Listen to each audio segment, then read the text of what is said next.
Ever felt like your body's stuck in a nightmare? Meet Nosheen, a housewife whose neck and shoulder pain was a daily struggle after pregnancy. Watch how Dr. Omar works his magic, turning her pain into pure relief. वो पटाखे निकले उससे गुदगुदी हुई। Witness her incredible journey from agony to ecstasy. Good. अस्सलाम वालेकुम, मैं हूं doctor Umar pain relief and chiropractic care से। आज मेरे पास नौशीन आई है। नौशीन जो है वो एक हाउसवाइफ है। प्रेगनेंसी के दौरान इनको कुछ बैक पेन के इश्यूज हुए थे जो कि सिजेरियन होने के बाद मजीद कॉम्प्लिकेशंस में चली गई थी चीज़ें। तो बाकी डिटेल्स हम नौशीन से पूछते हैं कि उनके क्या मसले मसाइल हैं और हम उसमें उनकी क्या मदद कर सकते हैं। जी, मेरी बेबी है 3 इयर्स की और जब मेरा सीज़र हुआ था तो सीज़र के दौरान ही मतलब मेरी बैक जो है कमर इस टाइम ऐसी हो गई थी कि मैं ना उठ रही थी ना बैठ रही थी, कुछ भी नहीं कर पा रही थी। डॉक्टर के पास गई, उन्होंने 1-2 दिन मुझे मेडिसिन दी, वो 1-2 दिन में बस सही हो गई। मतलब मेडिसिन ली और वो 1-2 दिन चलती उसके बाद जो मेरी पीछे ये कमर है, पूरी कमर मेरी है ना बहुत पेन करती है, बहुत ज़्यादा। बच्चों को उठाना हो या कोई घर में काम करना हो, जैसे पतीले हो गए बड़े बड़े, कपड़े धोने हो, पैंटें धोनी हो, तो इसमें मुझे ना बहुत मुश्किल से मैं धोती हूँ। मतलब मैं झुक नहीं सकती ज़्यादा और बेड के झाड़ू नहीं लगा सकती। अगर सो जाऊँ रात में, सुबह उठती हूँ जब, तो मैं एकदम से उठ नहीं सकती। मुझे उठने के लिए 5-10 मिनट चाहिए होते हैं। मतलब मैं एकदम से उठ ही नहीं सकती। जब से मेरा ऑपरेट हुआ है उसके बाद से मेरी बैक जो है मेरी पकड़ी हुई। बाहर जाना हो, मार्केट जाना हो, कहीं भी जाना हो तो मैं ज़्यादा देर चल नहीं सकती क्योंकि मेरी कमर में दर्द शुरू हो जाता है। 1 घंटे से ज़्यादा मैं खड़ी नहीं हो सकती। इस दर्द की वजह से मैं बहुत परेशान हूँ। अच्छा, मुझे बताएं, सुबह में जो आपको बहुत ज़्यादा पेन और स्टिफनेस होती है, सुबह वाला जो वक्त है वो सबसे बुरा वक्त होता है पूरे दिन में। और फिर जब आप हिम्मत करके उठ जाती हैं, चलना फिरना शुरू करती हैं, घर के काम काज, तो जैसे जैसे आपकी एक्टिविटी होना शुरू हो जाती है तो वो पेन कुछ हद तक कम हो जाता है चलने फिरने से, उठने बैठने से। जी ऐसा होता है। सुबह जैसी शिद्दत नहीं होती जो बिस्तर से उठने के फौरन बाद। शाम तक वो बिल्कुल ठीक हो जाता है दर्द, लेकिन उठने के बाद बहुत होता है मुझे, वो भी बहुत मुश्किल से जाके सही होता है। मैं थोड़ा। तो आपने अब तक इस पेन के लिए क्या क्या ट्रीटमेंट लिए? कुछ भी नहीं, बस डॉक्टर के पास जाती हूँ मैं और वो मेडिसिन वगैरह दे देते हैं कि ठीक हो जाएगा। बस वो मेडिसिन मेरी चलती रहती है और वो ठीक हो जाता है दर्द। जैसे ही मेडिसिन छोड़ी वो दोबारा से मेरा ये दर्द बढ़ जाता है। उसके अलावा कोई थेरेपीज वगैरह कुछ भी नहीं, कुछ भी नहीं। मैं आपके पास ही आई हूँ, आपका मुझे बताया किसी ने। अब तक सिर्फ मेडिसिन ही खाई है? नहीं, अभी मैंने कोई नहीं खाई। पेन किलर्स आज तो नहीं खाई? नहीं, आज नहीं खाई मैंने। ये आपने अच्छा किया है क्योंकि हमें प्रेशर पॉइंट्स देखने होते हैं। जी, मुझे आपके पास आना था, इस वजह से मैंने आज कोई पेन किलर ली। इतने समझदार पेशेंट कम ही आते हैं। नौशीन, होता है कि ड्यूरिंग प्रेगनेंसी फीमेल की बॉडी की पूरी जो बोनी स्ट्रक्चर्स की अलाइनमेंट्स है ना, उसमें बहुत चेंजेस डेवलप होती हैं।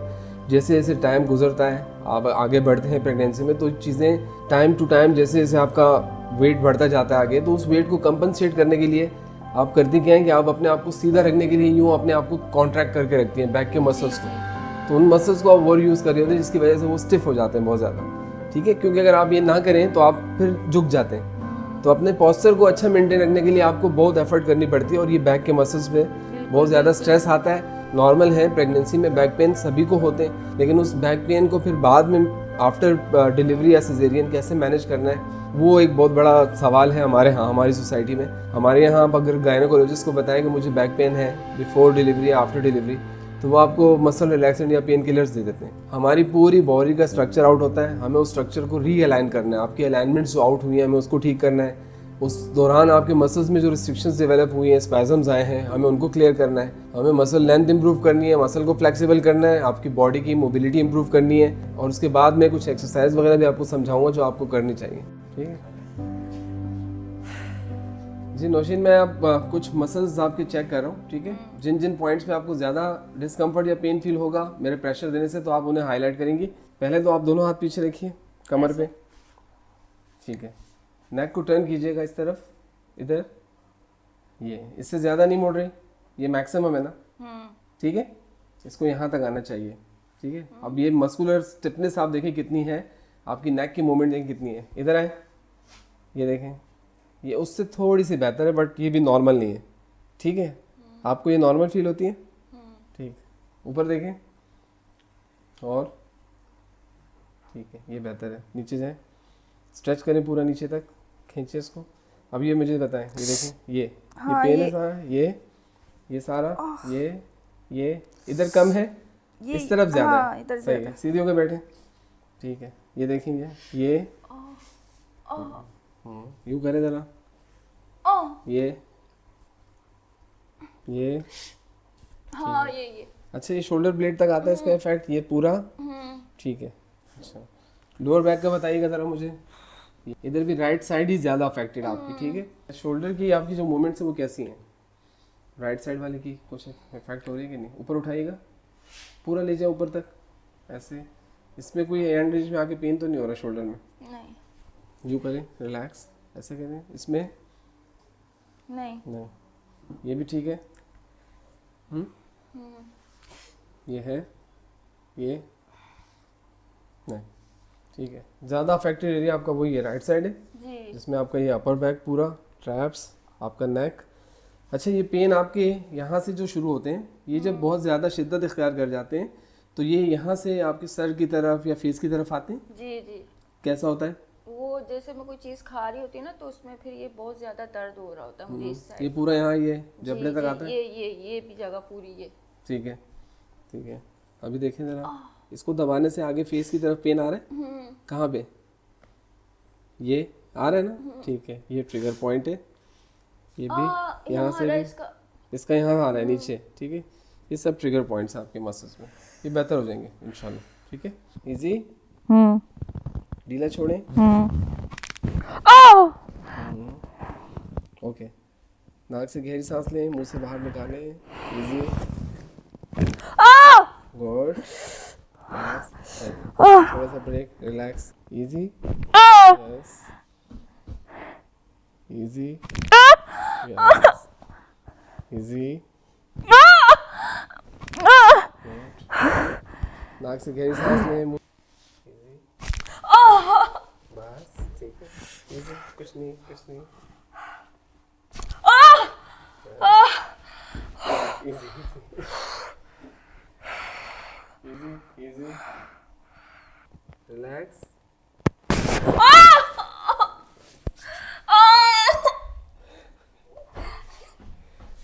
रिलैक्स, इजी, इजी, रिलैक्स रखिए बिल्कुल, ठीक है, इजी, इजी, ठीक है, इजी हो जाए,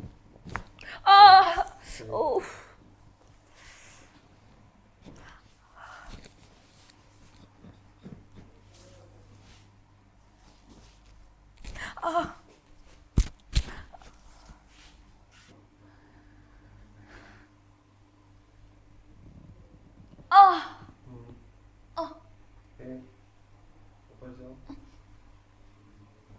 दोबारा,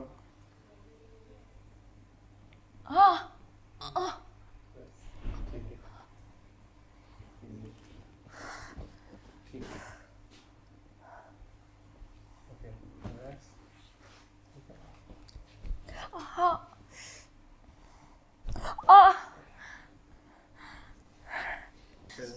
गुदगुदी हो गई,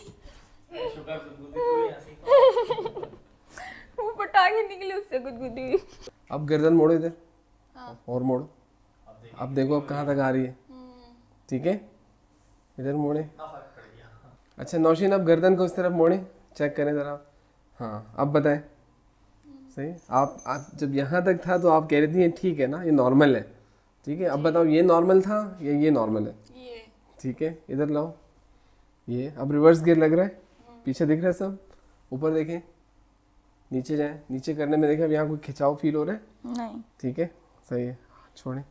यहाँ के मसल्स अब कैसे फील हो रहे हैं जब मैं हाथ लगा रहा हूँ? बहुत इजी फील हो रहा है। Easy, सही है। सुना है ना आपने, डर के आगे जीत है, सही है? आपने भी बहुत डर डर के ट्रीटमेंट करवाया, लेकिन फाइनली बहुत रिलैक्स फील कर रही हूँ मैं। चले, शुक्र है,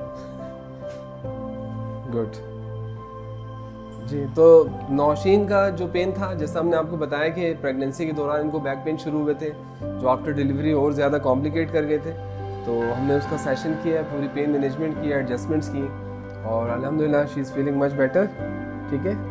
तो प्रेगनेंसी में बैक पेन बहुत कॉमन है, ठीक है, ऑलमोस्ट सभी फीमेल्स को होता है, और हम जिस सोसाइटी में रहते हैं हमारे यहाँ पे ये कल्चर है कि पेशेंट जब भी अपनी गायनेकोलॉजिस्ट को अपनी बैक पेन के हवाले से शिकायत करती हैं तो वो उनको मसल रिलैक्सेंट या बैक पेन दे देती हैं कि ये खाएं।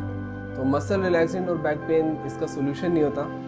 और प्रेगनेंसी में आपकी पूरी बॉडी का जो स्ट्रक्चर है, जो बोनी स्ट्रक्चर है, उसकी अलाइनमेंट्स चेंज होती हैं और आफ्टर डिलीवरी सडनली वो वापस अपनी ओरिजिनल पोजीशन पे आती हैं, लेकिन मिस अलाइन रह जाती हैं। मसल्स में बहुत ज़्यादा रिस्ट्रिक्शंस रह जाती हैं, स्पैज़म्स होते हैं, स्टिफनेसेस होती हैं जो मेडिसिन से कभी भी क्योर नहीं हो सकती। और जैसे जैसे टाइम गुजरता है, सेकंड और थर्ड और फोर्थ प्रेगनेंसीज़ के बाद जो है वो चीज़ें और ज़्यादा क्रॉनिक हो जाती हैं। तो हर प्रेगनेंसी के बाद, हर डिलीवरी के बाद, चाहे वो नॉर्मल डिलीवरी हो या सिजेरियन हो, उसके बाद एक सेशन कायरोप्रैक्टिक एडजस्टमेंट्स का होना चाहिए। उससे आपको एक बहुत लॉन्ग लास्टिंग रिलीफ मिलता है और आप नेक्स्ट प्रेगनेंसी में आपको कॉम्प्लिकेशंस नहीं आती। इवन कि ड्यूरिंग प्रेगनेंसी भी अगर किसी पेशेंट को बैक पेन की कंप्लेन हो और वो मेडिसिन से क्योर नहीं हो रहा, तो वो हमारे पास आ सकते हैं। उसमें हम एडजस्टमेंट्स नहीं करते, लेकिन हम ड्राई नीडलिंग और दूसरी ट्रीटमेंट्स की मदद से उनके मस्कुलर पेन को बहुत हद तक ठीक कर सकते हैं और उनको कंफर्ट जोन में रख सकते हैं ड्यूरिंग प्रेगनेंसी।